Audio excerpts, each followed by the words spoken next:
Hello दोस्तों, कैसे हैं आप। उम्मीद है सभी अच्छे होंगे। और आज हम मिलते हैं लेखांकन अकाउंटेंसी के पार्ट में। इससे पहले इसके 7 पार्ट गए और अब से पहले जो है मैं वीडियो किसी कारणवश जो है व्यस्त होने के कारण नहीं डाल पाया, तो अब जो है वीडियो कंटिन्यू आएगी। तो देखते हैं पार्ट इसका जो है कौन सा है, 8 है। और इसमें क्या बताया गया है। पहला क्वेश्चन जो है ये कहा, जब किसी व्यापार को क्रय किया जाता है, जब हम कोई व्यापार खरीदते हैं तो व्यापार को खरीदने से पहले हमें क्या करना होता है। उसने बताया कि उसकी कुल संपत्तियों के मूल्य से अधिक भुगतान किया जाता है। उसकी जितनी संपत्ति है उससे अधिक हम भुगतान करेंगे। मतलब संपत्ति तो है, सपोज करो उसकी 5 लाख की या 5 करोड़ की, पर हम उसे धनराशि उस संपत्ति से अधिक देंगे जब हम किसी व्यापार को खरीद देंगे। ये इस तरह भी हो सकता है क्वेश्चन कि जब हम किसी व्यापार को खरीदते हैं तो जितने भी दायित्व हैं उन सब का भुगतान करने के बाद जो संपत्ति बची, जो संपत्ति उसके पास शेष बची, तो उस संपत्ति के मूल्य से अधिक का भुगतान करेंगे। मतलब उसके दायित्व जितने थे उन सब का भुगतान करते हैं, तो जो संपत्ति उसके पास बची व्यापार में, तो उस संपत्ति को क्या करेंगे, उस संपत्ति से अधिक मूल्य देंगे हम। क्यों देंगे, वो किस कारण देंगे। जबकि संपत्ति कम मूल्य की है, 5 करोड़ की है, पर हम दे रहे कितने उन्हें, 8 करोड़ में। ऐसा क्यों कर रहे हैं हम। उसे क्या कहते हैं, उसे कहते हैं हम क्या, ख्याति। उसे कहते हैं हम ख्याति, गुडविल। जबकि संपत्ति कम की है तो हम कुछ पैसा देंगे, वो कहीं का देंगे, उसकी ख्याति का, गुडविल का देंगे। ठीक है। ये क्वेश्चन नेट 2015 में पूछा गया क्वेश्चन है। ये है 2015 में नेट के पेपर में क्वेश्चन आया था। इसके बाद है नेक्स्ट क्वेश्चन में क्या बताया गया, ये कहा अनुमानित हानि। अनुमानित हानि का मतलब है जिसका अनुमान है होने का, मतलब हानि अभी हुई नहीं, अनुमान है भविष्य में होगी, ऐसा अनुमान है। ठीक है। अनुमानित हानि की तत्काल पहचान का समर्थन करने वाली अवधारणा क्या कहलाती है। जो अनुमानित हानि है उसका जो है तत्काल समर्थन करो, तत्काल उसका लेखा पुस्तकों में कर लो। ये बात मैंने पहले भी वीडियो में आपको बताई है कि यदि भविष्य में आपको लग रहा कि कोई हानि होने वाली है तो उसका लेखा पुस्तकों में आप कर सकते हैं। यदि लग रहा कि भविष्य में लाभ होगा तो उसका लेखा पुस्तकों में नहीं कर सकते जब तक वो लाभ प्राप्त नहीं होने।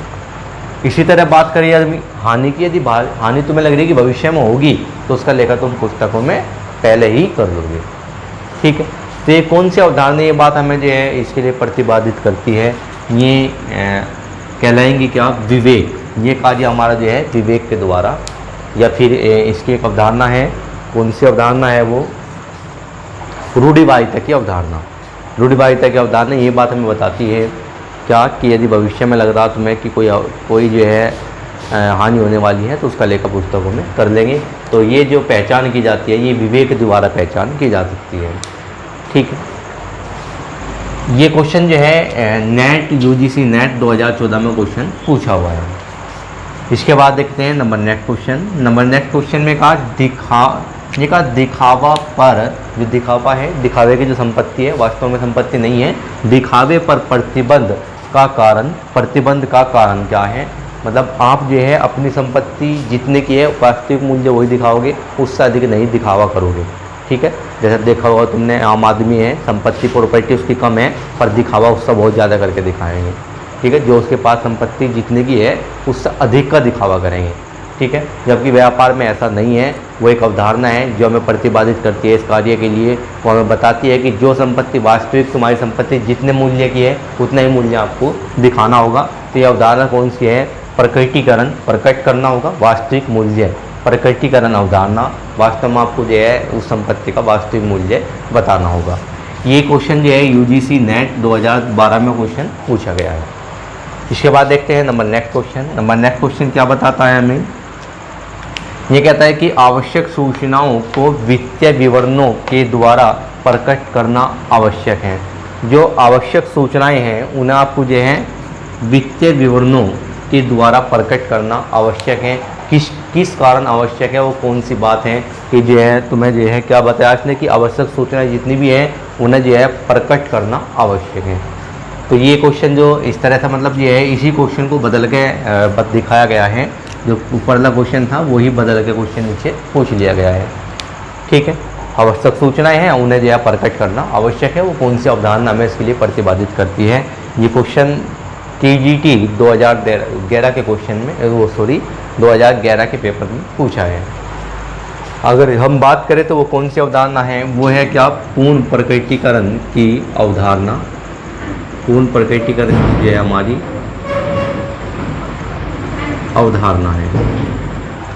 ये का व्यापार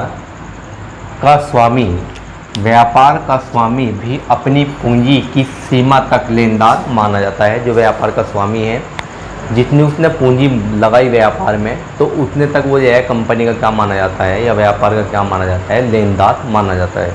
वो कभी भी जितना उसने इन्वेस्ट किया है वो कभी भी उससे जो है अपना वापस ले सकता है। तो वो उतने तक क्या माना जाता है, उसका लेनदार माना जाता है। जैसा आपने देखा भी होगा, सार्वजनिक कंपनी की यदि हम बात करें, बहुत सारे व्यक्तियों का पैसा लगा होता है सार्वजनिक कंपनी में। ठीक है, तो इसमें अगर जो मालिक था, मालिक ने यदि 5 करोड़ रुपए लगाए, तो वो अपने 5 लाख रुपए लगाए, चलो 5 लाख ही रहने दो, 5 लाख रुपए लगाए, तो 5 लाख रुपए वो अब कभी भी अपने वापस ले सकता है। और ये अंशधारी हैं जिन्होंने पैसे लगाए, ये भी अपनी पूंजी कभी भी वापस ले सकते हैं।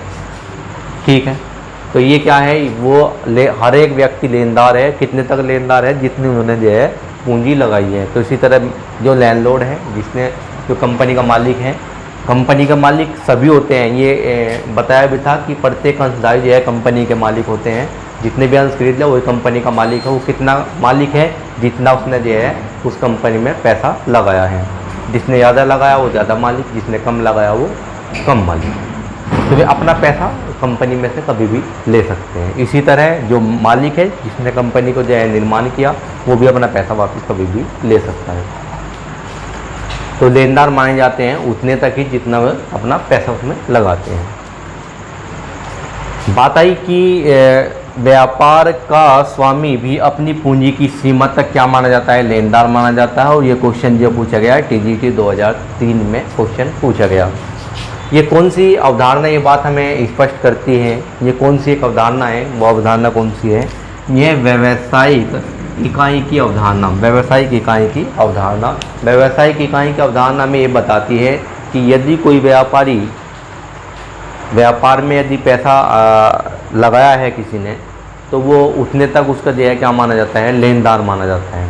वो अपने पैसे को कभी भी निकाल सकता है और कभी भी अगर उसने निकाल लिया, अगर वो व्यापार से नहीं जाना चाह रहा, केवल अपने पर्सनल कार्य के लिए पैसा निकाल रहा है, तो उसे वापस जमा करना होगा ब्याज के रूप में। और जो उसने केवल पर्सनल कार्य के लिए कुछ धन निकाल रहा, तो उसे हम क्या बोल लेंगे, आहरण बोल लेंगे, ड्राइंग बोल लेंगे। ये बात मैं तुम्हें पहले बताई हुई है कुछ वीडियो में। ठीक है, तो ये कौन सी है, व्यावसायिक इकाई की अवधारणा। प्रत्येक व्यक्ति का अलग अलग अपना अपना जो है क्या है, अधिकार है इसमें, कंपनी में। इसके बाद है नंबर नेक्स्ट और लास्ट क्वेश्चन देखते हैं। ये कहा चलित कारोबार विचार की मान्यता है। चलित कारोबार की विचार की मान्यता क्या है। चलित कारोबार क्या बताता है, जो कारोबार जो है चलता रहेगा। विचार की क्या है, मान्यता है।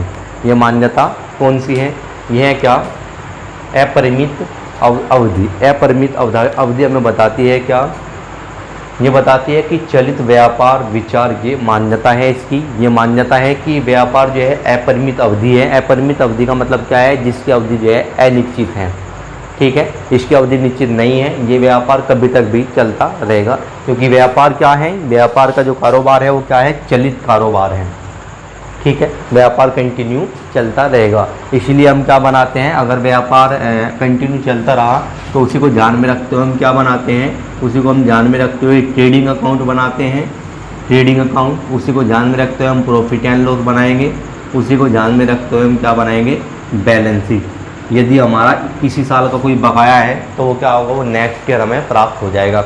यदि हमने किसी से अग्रिम प्राप्त कर लिया तो हम नेक्स्ट ईयर जो है उससे पैसा नहीं ले लेंगे। तो इसी क्या होता है, इसी आपने देखा भी होगा, जो एडजस्टमेंट की जाती है वो इसी आधार पर की जाती है कि व्यापार लगातार दीर्घकाल तक चलता रहेगा। ठीक है, तो ये था लास्ट क्वेश्चन। और फिर मिलते हैं नेक्स्ट वीडियो में। आप जो है एक बार रिपीट करके देख लेंगे। और यदि कोई प्रॉब्लम है तो आप जो है एक बार कमेंट करके बता सकते हैं, और वीडियो को अधिक से अधिक शेयर करें। मैं आपसे जो है एक गुजारिश करूँगा कि इस वीडियो को जो है अधिक से अधिक अपने दोस्तों वगैरह में शेयर करें। Thank you.